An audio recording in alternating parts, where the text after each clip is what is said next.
Welcome to Strung Out, the podcast that looks at life through the lens of an artist. Your host is the artist, writer, and musician, Martin Lawrence McCormack. Now here's Marty. Hey, welcome to Strung Out, and great to have you with us. And I have singer-songwriter Ernie Hendrickson. We are playing out of his beautiful house here, and this is Palos Park. Yeah. Just a gorgeous drive down here, and just a beautiful sunny day. But I know you're not here for the weather report and the drive. You want to hear his music, so why don't you start in with a song and we'll take it from there. Let's do that. What's this one called? I'll kick it off with one called Do It for Love.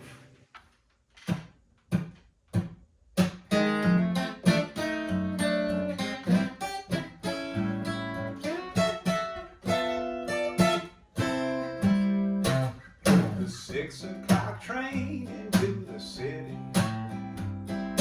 cost me $6.50. Heard a saxophone blowing on the corner, tossed a few coins into a hat, stopped at my favorite record shop, spent my last couple bucks, but I don't do it for the money, I only do it for love. That's right.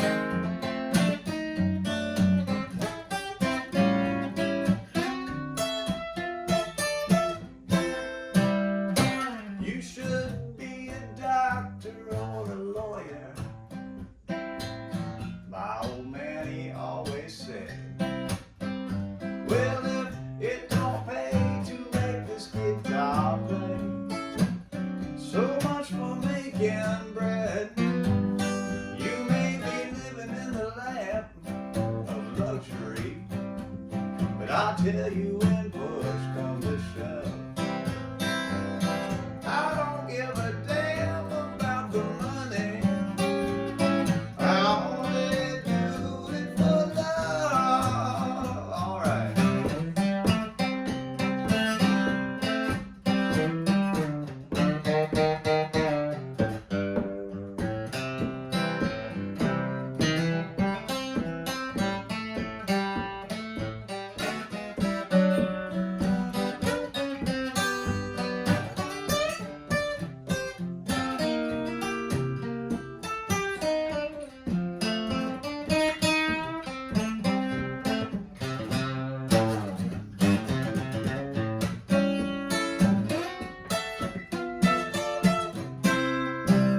Well, them birds on the wing, sweet they sing, heavenly lullaby. They're not worrying about anything, just happy to be alive. Well, you can do it for power or glory, do it for status or pride. It's that same old story. You end up all empty inside, but do what makes you feel alive. Yeah, the thing that fits like a glove. You won't have to do it for the money, you only do it for love. That's right, you won't have to do it for the money, you do it for love now, now. You do it for love, girl, girl, babe. Do it for love now, now,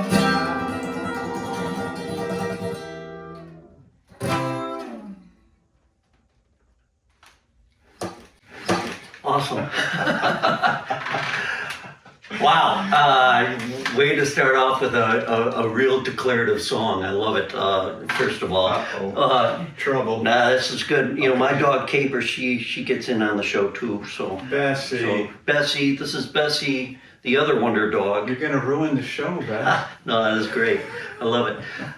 Tell us a little bit about the guitar you're playing, and I always like to just kind of start there, and then we'll delve into. I've got some questions. Well, you can see this thing has a mark or two on it. Yeah. It's great. This is, I bought every mark on it I made. So I bought this thing new. And it's an HD 28, a Martin HD 28. Now, I don't know anything about guitars. I only know roughly how to play them. You're right. Well, what drew you to this Martin? I mean, it's what year do you think this? I probably bought it in like 99. Okay. And there was a store, I grew up in Rockford, Illinois. Oh, yeah. And we didn't have the internet then. Right. We couldn't look for guitars online. Right. So you just go to the store, and Right. this was one of the better acoustic guitars that they had. And I was looking I had a Seagull. Okay. Remember those? Sure. Those Yeah. were cool. Hey, you get down. You get down. Well, we'll just let her do her thing. Okay. It's got a great sound, and I love that you have been wearing holes through it. In our band Switchback, Brian Fitzgerald has gone through I think about 4 guitars that way. Just wore right through 'em? Wore them right through, and a mandolin as well. But I mean, and so I love this. Everybody, take note.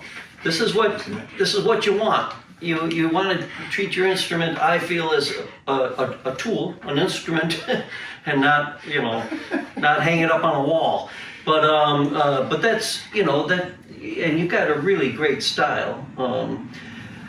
But let's talk about that song, "Do It for Love." Yeah. One lyric that caught my mind was you talk about your dad telling you. Was that? That's the truth. That's the truth. That's huh? the true story. Yeah, my dad. In fact, when he comes to the shows, I always look at him when I sing that line, and That's so funny. he acknowledges it. He actually still encourages me to Right. go get a real job. You're doing it full time. Yeah. Good yeah. on you. That's important. We'll talk more about that. My dad encouraged me to go full time when I was debating whether I should. I was working at a hospital for a while once I got out of college in marketing, just to pay off the bill and stuff. But growing up in Woodstock, he said there was this guy named Mario, and he played full time an accordion. And my dad said one day, oh, Mario's able to make a living, and he's living in a nice house. And that was all he said, funny. But it was, it's interesting that our dads were the ones that kind of like, because usually a father figure is kind of like, hey, get a job, like you said. Well, yeah. I mean, so your dad was encouraging you to go full time. Absolutely. Yeah. No, my dad was. I guess he definitely did encourage me. In fact, he's the one that got me a guitar. When I was young. There's a song I have called "Down the Road," which talks about how my dad bought me a guitar, and it was like he was a dreamer and a gambler, then bought me an old guitar when I was 10. Said if I learned to play good, I wouldn't end up like him. My dad was a factory worker. Got it. Yeah. And I think did have, wanted me to pursue my dreams. Okay. But I think that the more real that became, the more he pulled back a little bit because just out of concern for your child. Sure.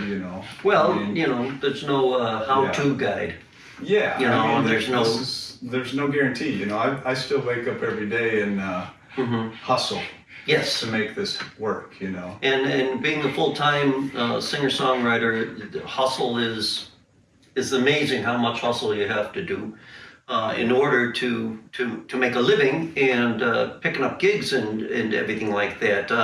So you grew up in Rockford. Yeah. Were your parents both from Rockford originally then? Or? No. Tell me about your background. My parents were high school sweethearts in Schillersburg, Wisconsin. Oh, wow. Which is a small town, I think about 1,200, maybe 1,500 people. Sorry, Schulzberg, if I got that wrong. It might be We'll more. get that one person from Shullsburg that's going to be sending hate mail. No, But it's in southwest Wisconsin, so okay. it's about like, 80, 90 miles from Rockford. And my dad ended up finding work at the Chrysler plant in Belvedere. Belvedere, sure. Brought us down there. Sure, So, sure, a big draw for a lot of folks in that area. And growing up in McHenry County, of course, Belvedere had the car thing, and then we lived on a little farm, so they also had a great horse auction barn back in the day. But so Shullsburg must be off of 11, Route 11? Yeah. Okay. How'd you know that? Drive a lot out that way in that territory. And that explains maybe, I saw that you played Cafe Carp in Fort Atkinson. And where did you start? So was it just around Rockford? Did you do Charlotte's Web and all that sort of stuff? Or Yeah, I've done some stuff with Charlotte's Web, although when I was coming up, Charlotte's Web was kind of past its heyday. Right. It kind of died as a physical building, right? In fact, the building that was Charlotte's Web was being kind of condemned. Right. And we were still, like the band that I was in called Seed Band, which I grew up playing in like hippie jam bands. Okay, okay, sure. Like that was I came to music through that, not the singer-songwriter world, but more just, we modeled ourselves after the Grateful Dead. Basically. Okay. Like there was in the mid-90s, there was that big kind of neo-hippie kind of you had like surge going fish on. and leftover salmon absolutely. prior to that, Little Feet. So there was all that kind of, and it was big. It was big, and there was enough of a scene in Rockford for that the Seed Band was like a 10-year group, and we we had much more success that I took for granted then. When you're young, it's a few hundred people show up to your shows, and you think, oh, this is easy. Right. But you think that's always going to be like this. Yeah. Oh my God, yeah. But anyway, my point was when the Seed Band played the Charlotte's Web building, it had already, like, we were in there illegally. People were throwing shows there. Oh, that's great. Playing in a condemned building. That's you gotta love it though, So, and how old were you when you decided this is it? I'm going into it. I honestly never. I don't know why, but I never had a second thought in my mind that I would just be doing music. Yeah. Even like in high school, I started playing gigs when I was probably 15 years old. Okay. Yeah. I remember in the Seed Band, one of the first things we did was we played a normal rally. I don't know if you know what that is. What? A normal valley? A normal rally. Oh, a normal rally. No, what is a normal rally? The National Organization for the Reform of Marijuana Laws. Oh, great. Normal. Okay, well, that's a nostalgia now. 15, I was 15 years old. And just playing in bars illegally because, it wasn't of drinking age. But, it just always seemed like, this is it. This is what I'm going to do. Was there any particular person that you looked to, besides your dad, your mom? Obviously, they were supporting you to some degree, to follow your bliss. But was there any one musician, or was there somebody that you looked to as, that you're like, I want to be like that guy? Or was it these jam bands of the 90s that were just like, we're going to make this happen? I had a good circle of musical friends in high school. And I would say we kind of just supported each other, more or less, There was a guy named Mark Prasad at my school that sort of rallied us to start the group, the Seed Band, and he was kind of one of the first people I knew that was like writing his own songs and stuff, writing words. Okay. And I was like, wow, okay. I hadn't really started writing yet, but so Mark inspired me that way. But he wasn't out there like 2 steps ahead or 3 steps ahead. He was just kind of in the Right. circle, you know, and that was, and then we started getting gigs. I mean, almost immediately, you know. Was being in a town like Rockford, a city, at that time, the second largest city in the state, I think Aurora, Illinois now is there, but Rockford, was it a nurturing kind of environment for artists? I mean, It really was. Okay. You know, Rockford was a good sized town, a medium sized town, 150,000 people, and it had enough where, you know, you still had to connect the dots and move through the chain and find your way to these things. Like, you know, it had a big festival called On the Waterfront. Have you ever heard of that? Oh yeah.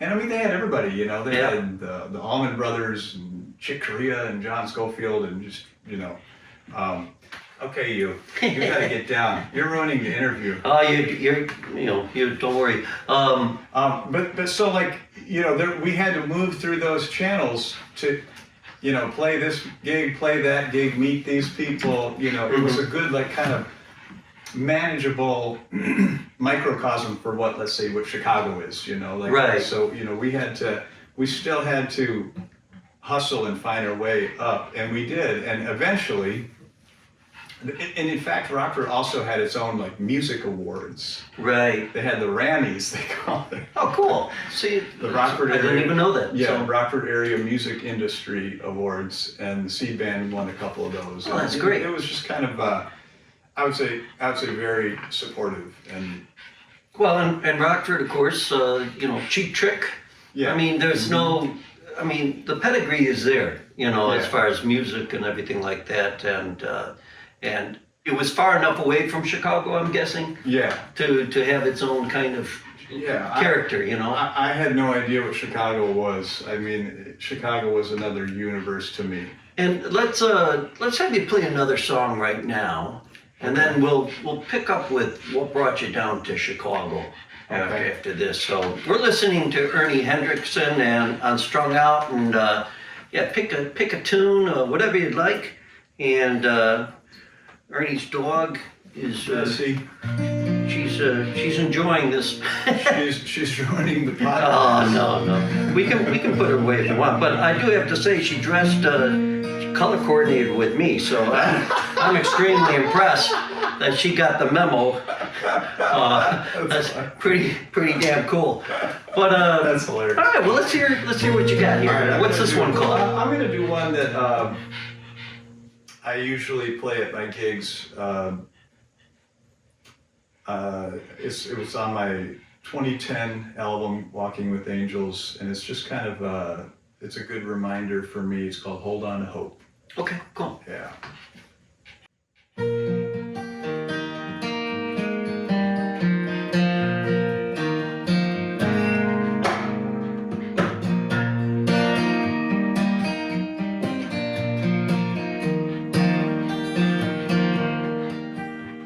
It's been a long time holding on to hope.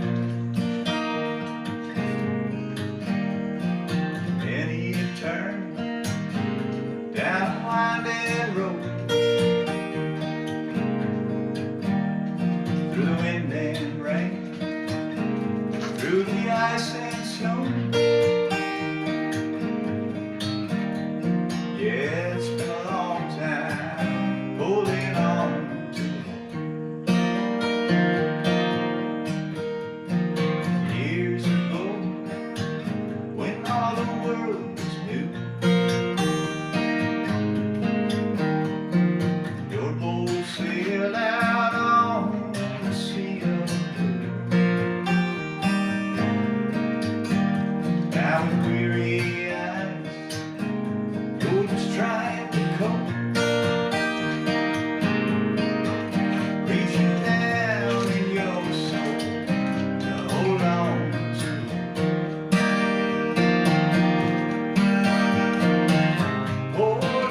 paper, watch the evening news. Said to himself, it must be some kind of joke for a man in this cold one to hold on to.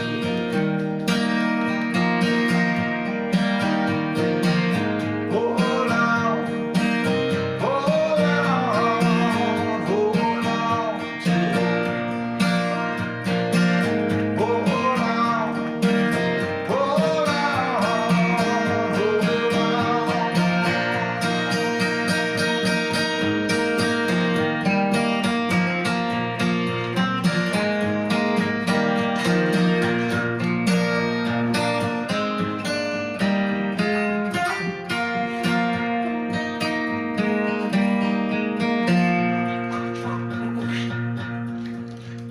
So hold on, hold on, hold on to hope. Hold on, hold on, hold on to hope.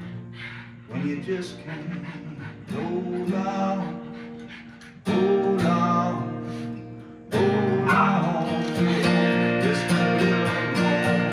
Hold on, hold on,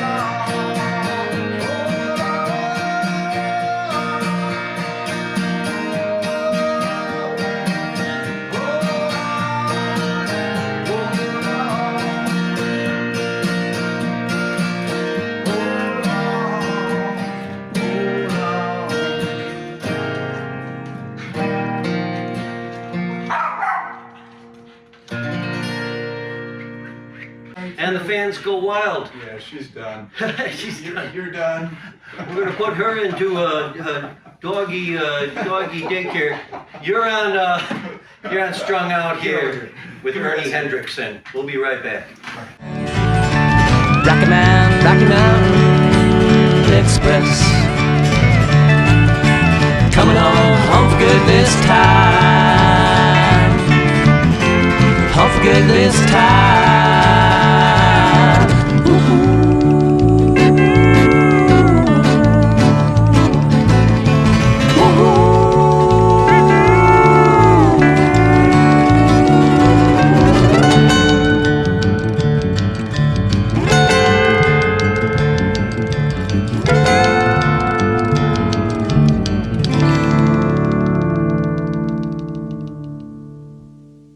And we're back, and the dog is in the basement for all you animal lovers. She's fine, but No animals were injured. no animals were harmed during the making. I hear a musician trying to reassure himself to keep going in this trade. Yeah. Hold on. Yeah. You know, and it's funny how many times we have to write songs for ourselves in order to kind of give ourselves the boost. That's you know? definitely what I end up trying to do, because I definitely don't think I'm smart or anything. Like, I don't have anything to tell anybody. You know, like, there's nothing I'm not trying to impart any wisdom to anyone else. I'm trying Right. to just get myself through. Right. You know, there's this, I always think about this little, before there were memes, there were, you'd see like a painting somewhere with some words on it, right? Right. True, so true. So Yeah. I was probably in like a doctor's office or something like that. I remember seeing this horse, and it was in a cage, I'm sorry, in a fence. Yeah. A fenced-in horse, a small little fence, and the caption was, "Hope is not a way out, it's a way through." Wow. And I think about that a lot. Yeah. Well, and in today's world, Yeah. hope is, we need it. But as a musician, do you feel like it's your sacred duty to take these experiences, these reassuring yourself and give them to the audience, or are you kind of the mind, hey, if you find something in it, great. There's those two kind of camps that seem to exist for singer-songwriters, especially. The ones of us that craft our songs and agonize over it. You're imparting something. That's an interesting way to put it, and I think I would definitely put myself in that camp of feeling some kind of obligation to the craft, because it might be good for someone else. Not in the sense that like a song is bigger than a person, I think, like Sure. a song, when a song comes through, like you're reaching out for something. Right. You're not, I kind of look at it as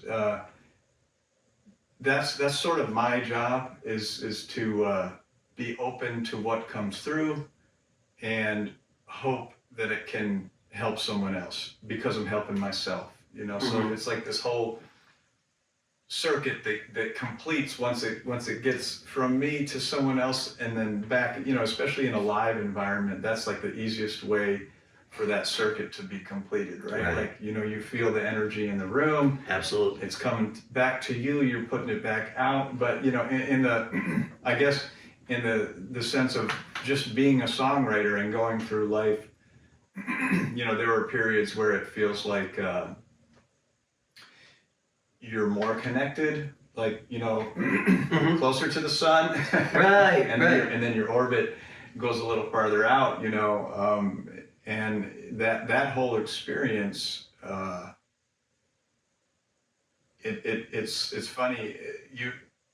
We can never sort of like, we keep going through that cycle again and again and again, and each time you think, oh, this is it. This is now I'm doing the right thing and everything's coming to me, and then you realize, oh wait, no, I'm going farther out again, and I'm getting farther away from the source, That's a great way to put it. I mean, serving the muses, that kind of thing. I think that's what I call it. I mean, when you try, there are times where you feel like you're absolutely hot-wired in, and this is your calling and everything like that. But there's always that disconnect as well, and I think part of that has to do with maybe the society that we're in, that singer-songwriters especially, are looked upon, we're the first thing maybe to go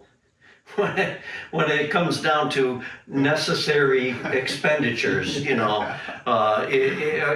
though it is very necessary, it's a spiritual kind of thing, and we're in a society that unfortunately doesn't place a lot of credence in that, to some degree. That's when you're using that kind of word, those kind of words like, do I feel it's a sacred duty?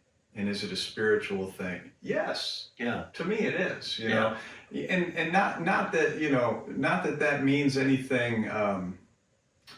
Those words in general, I think, they're words that are attempting to describe something which really can't be described. Right. Right. I think why it's important to look upon it that way, and that's what I'm hearing in these two songs that you played so far. The reason why it is important is when you make a commitment into this business, and I hate to even use the word business, but it is a business, but it's a calling. Yeah. It's a calling first, and then somehow you have to tack a business onto it. You're kind of like one of those crabs that moves on to hopefully I'll get a bigger shell with gigs. And, and the business protects you, but, the sacred part of you is inside that shell. And it's difficult. It's a difficult thing. And did that bring you down to Chicago? You're married, your wife, you know, you have two daughters. I mean, now you are a singer-songwriter raising a family. Yeah. You're now in that yeah. really interesting niche, you know. And I know a lot of artists like yourself. Just for the person that's thinking of, oh, I've got to do this. How is it working for you? Oh, well, Just, you know. yeah, these are all really good questions, and you know, it's cool to have this conversation with another artist because you get this stuff. Yes, I do. Yeah, I do. You know, and I guess nothing is so.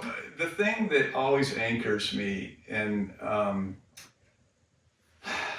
I guess keeps me going and keeps me from just like being a mess of anxiety, which, you know, I can be sometimes anyway. Sure. But what sort of grounds me to what I'm doing is that I've always my whole life just said, if I stay focused on becoming better at my craft, or just, you know, giving myself more wholly to it, fully to it, and just let that be my main focus. Sure. Then I'm going to be okay. And meaning, like, you know, I think musicians in general are just terrible business people. They can. Or, you know, it's like you know, it's a different part of the brain or something. Like, right. You know, business is not. I could try that. I could try saying, like, oh, I'm gonna really like work on selling more product and, like, you know, really amping up that side of what I do. I would fail. Right. But if I just tell myself what I'm going to do is work on my craft, try to get better as a writer, try to get better as a player, and definitely reach out into the community and try to make connections. I mean, that's, you know, finding other people that do this. Well, you're touching on one of the basic tenets of success is be with like-minded people who can share your pain and your successes and your struggle, because it is a struggle. Yeah. And is your wife supportive? Oh yeah, very much so. I mean, you know, is there anything like, you know, you're raising chickens and she doesn't come to you and say, you know, Ernie, you know, if we just got 500,000 more of those, you could, you know, we could go on a chicken farm, you know, or is it do your thing? You know, I mean, we, you know, I mix, you know, we meet in the middle, and I help with expenses too. I'm not just out like playing guitar, you know, like you're not, you know, I do make a living playing music, you know, and not everything that I do is well, nothing that I do is glamorous. Which is important. I think you're bringing up a very good point. I think a true singer-songwriter has to come to that understanding that it's a journeyman existence. Yeah, I mean, you're a tradesman, man.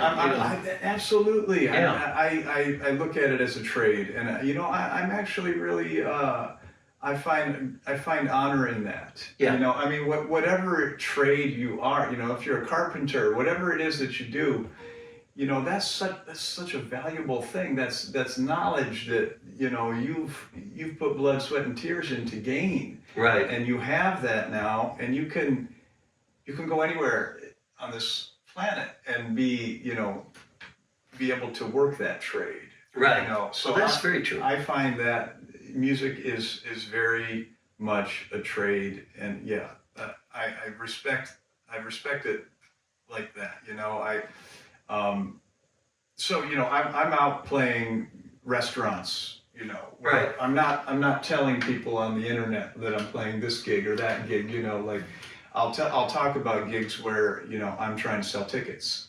Right. You know, that's. Well, yeah, I totally get that, and we should talk about that a little more after. I want to hear another song first, but I want to talk about that part of the trade. We're going to go into that part because it's so important to expose that part to the audience here. Yeah. About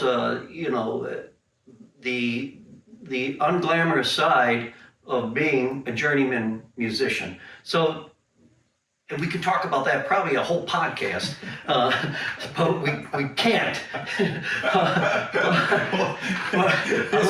It's all unglamorous. So. Well, give us a song, and then we'll pick up that part, and we'll take just a little break after this. And what's the name of this song? I'm gonna do one. I have a new record that's just a live solo record called Live at Cafe Carp. I think you saw Great. that. Yep, I did. And on it, there are two songs which are, I realized after the fact, are like the same song. You know, Nothing wrong with that. Chords and melody. Yeah. Pretty much.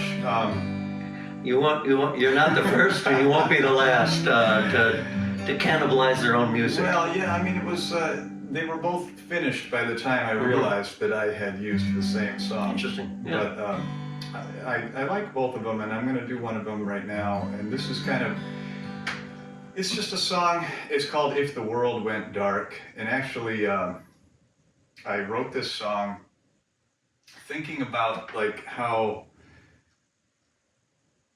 you know, modern technology has put us in this place where we're just constantly sort of distracted from the environment that we're in, you know, whether you're at a restaurant, you know, you go to a bar and everybody's like this, we're not necessarily talking to each other, and so that was kind of the perspective. Because I live out here, and we tried to get as far away from the urban. We lived in Chicago for a while, but then it was like, and I do like the energy of Chicago. I love the diversity and the arts and everything, the food, but sometimes for me I need to be in a natural place. Oh, I hear you. Absolutely. We just followed. We looked at the map and followed the forest preserves down to Palos Park. That's how we got down here. And, yeah, I can totally relate to that. Yeah. Having grown up in the country. Yeah. And marrying a woman that's from the city, and she's like, "This is it." So, but there is something needed for that. But yeah. Well, let's hear this song, and then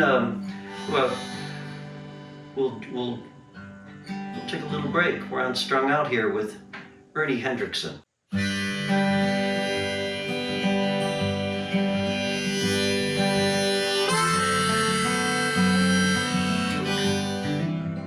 What if the world went dark just for a few days? What if we all unplugged just for a change? And nobody had to hear what the pundits say. What if the world went dark just for a few days? What if you actually had to be in the same room with the people who you happen to be in the same room with, and your Facebook feed ain't serving up no scroll? Sorry folks, kitchen's closed. What if the world went dark just for a few days, and then a few more? What do you say? I wonder how it would feel to step out of the maze, get off that hamster wheel for a few days. This modern life feels like a one-way train. It's got my mind jumping around like I'm on cocaine. I'm all wired up 6 ways from Sunday. Got me wishing that one day it man, so I can catch my breath, take a long exhale, like going back in time before we gave it away. See what we left behind for a few days.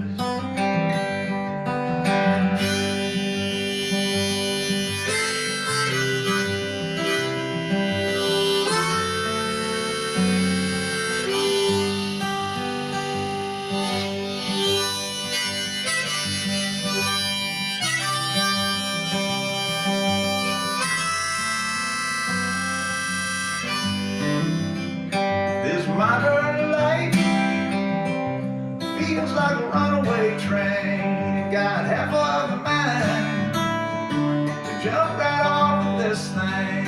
You know the end of the line isn't looking too promising. Got me wishing for one thing, that just for once in my life, to see every star in the sky. No wheels of road, no wings of fly.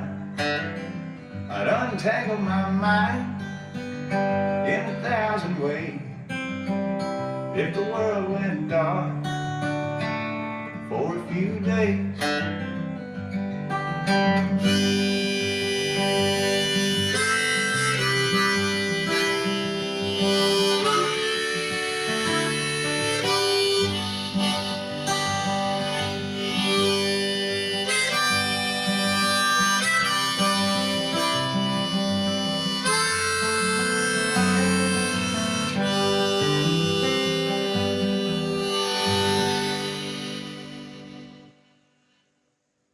All right, we're going to be right back after this.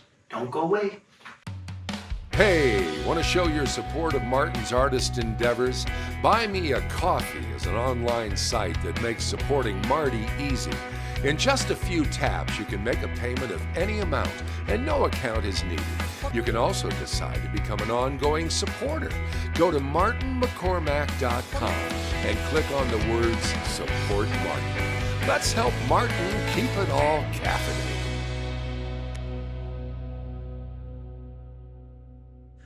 We're back, and boy, that's a...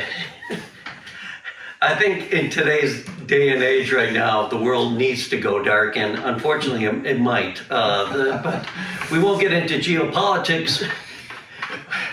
But, you know, that is part of being a singer-songwriter, is pointing out these things, Yeah. you know, to people, and in delivering by music in such a way that they're open to it, you know, giving us a chance to think about things like that. Yeah, that one, I mean, that's just sort of, I could have written that 20 years ago, you know, that's just, the world's always been going that way, True. You know, and for me, that's a very natural position to take, is like, let's, I've seen those shirts, you know, stay human, like Right. It's crazy, you know, to think that we have to actually...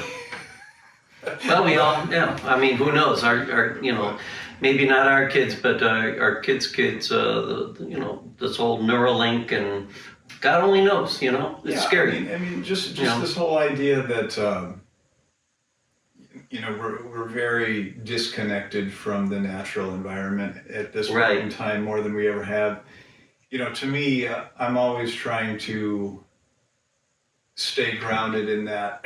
You know, that and music and nature kind of always seem to have like a synergy there, right? Like Absolutely. you know, you have, you know, like the cycles of nature, the creative cycle. We go through these things, you know. Right. Sometimes we bear fruit, sometimes we're in a follow stage, you know. So it's like, you know, you have to stay grounded, you know, and you have to, you know, try to, you know, keep your connection to whatever source, you know, sustains your life.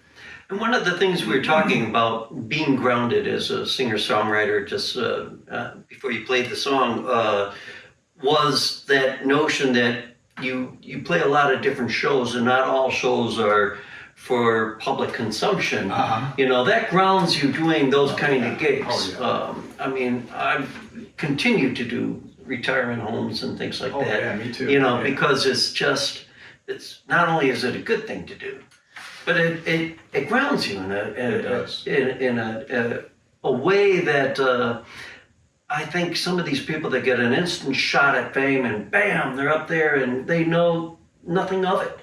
You know, and in some ways, that wonderful human element has been a missed Yeah. thing for them. You know, so Yeah. Right. but for people out there, you know, there's no shame in trying to get your craft into whatever you can, because it's so difficult. It's not even really. I feel like, you know, if you have to trust.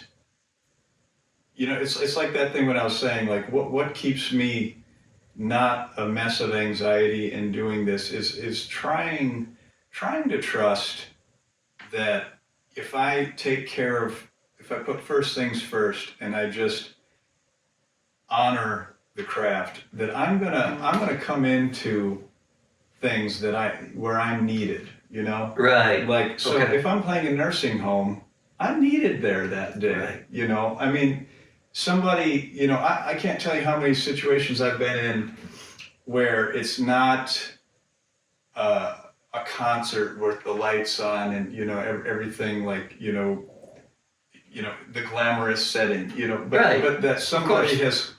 has come up to me afterwards and just said that they were moved to tears, or, you know, Right. they were going through something and you played a song that spoke right to them. So, like, you have to trust that you're going to find these places where you're needed. And you're touching on something that I think is really important, is that that the universe does affirm you. You have to be open to it. I believe that. And that's what I believe as well. I just feel that if you have that and you kind of have a somewhat, you know, good work ethic, I think you can do fairly well in this world as a musician, a singer-songwriter, journeyman. I think you know, it's the difficulty, and not to belabor it, is there's no manual on this, and there's no school for this particular type of craft, and in some ways that's a great thing. You know, because if no rules means you make up your own rules. That's you know? true. They're really, yeah. There's, you know, and I went to school for music. Okay. When I was fresh out of high school, you know, music, jazz band, concert band. I was choir. Anything I could do in music in high school, I did. And so when it came time, you know, and I was 17 years old when I graduated high school. I was just a child. Right. You know. So like, to me, I was just like, okay, what's next? Where else can I learn about music? Right. So in college, I was like, all right, let's study guitar. And at that point, you know, I could only afford to go to a state college. They only had classical guitar. Back when state colleges were We're still a thing. we're still a I mean, Yeah. but we laugh at it, but we have daughters to send to school, so we're not laughing. Yeah. We're not laughing out of jollity. Yeah. But so they had classical. That's cool. Classical music Yeah. was the only option at, I think actually at both U of I and ISU, but I went to ISU. Okay. And, well, there was Northern Illinois too, but Northern may have had a jazz program, but anyway, I could have studied jazz too, that would have been great. Right. You know, I did play in the jazz band when I was at ISU, but, so, you know, studying music was just all I ever thought to do. Did they teach me how to make a living in music? No. I mean, they didn't.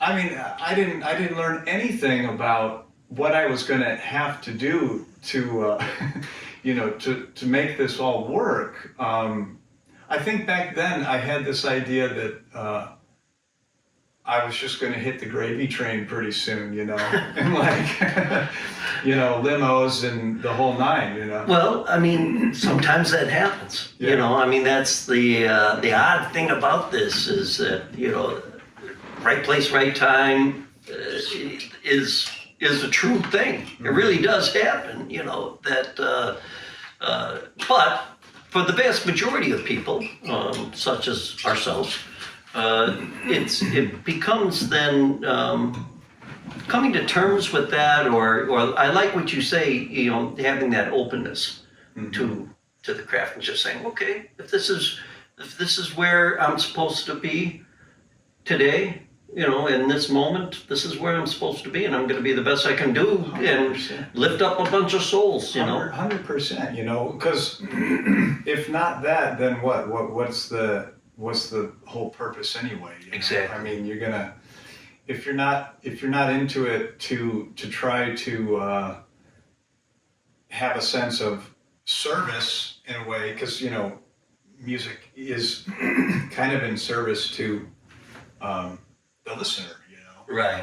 You know, then you're going to end up empty anyway, you know.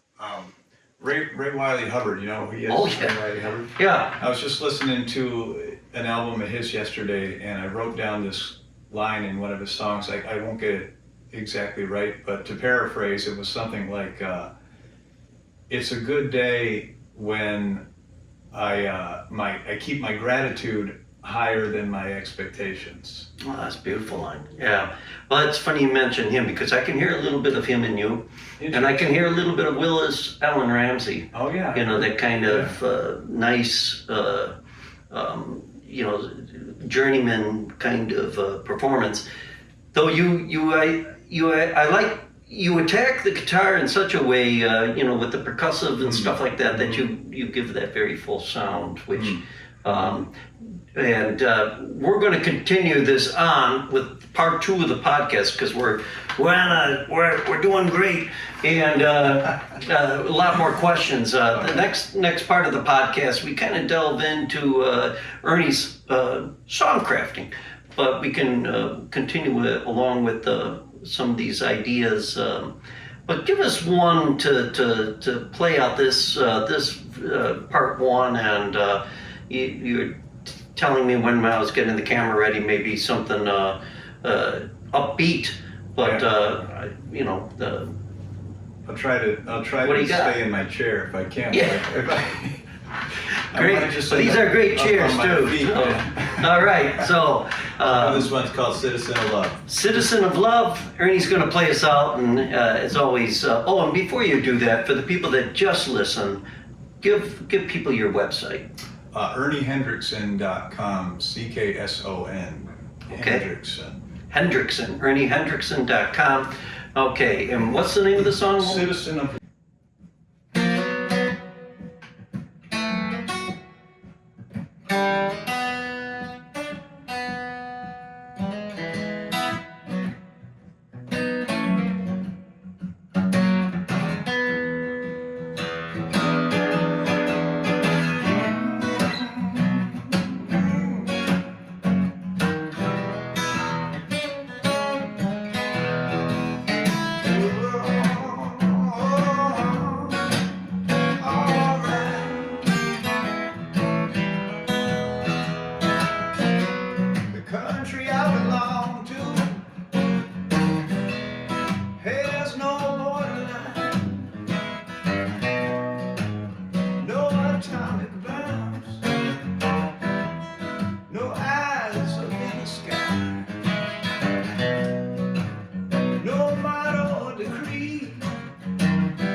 simplicity in that little dreamland, where the language we speak, all you need is a heart to understand. You don't need armies of peace. Out there standing at command, we're all dancing in the street, everyone playing in the band, all singing love, all singing in the love, all singing in the love, all night, citizen love, citizen love, citizen love,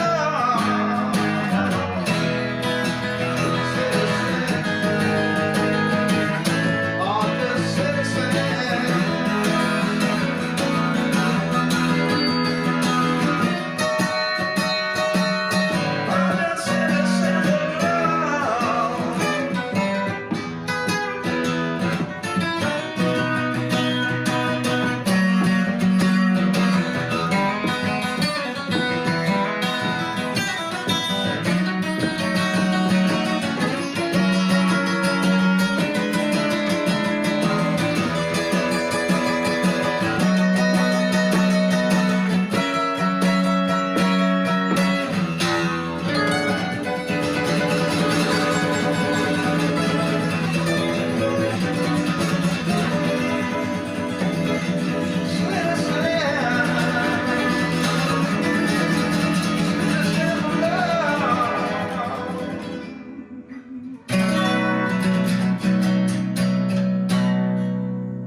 All right.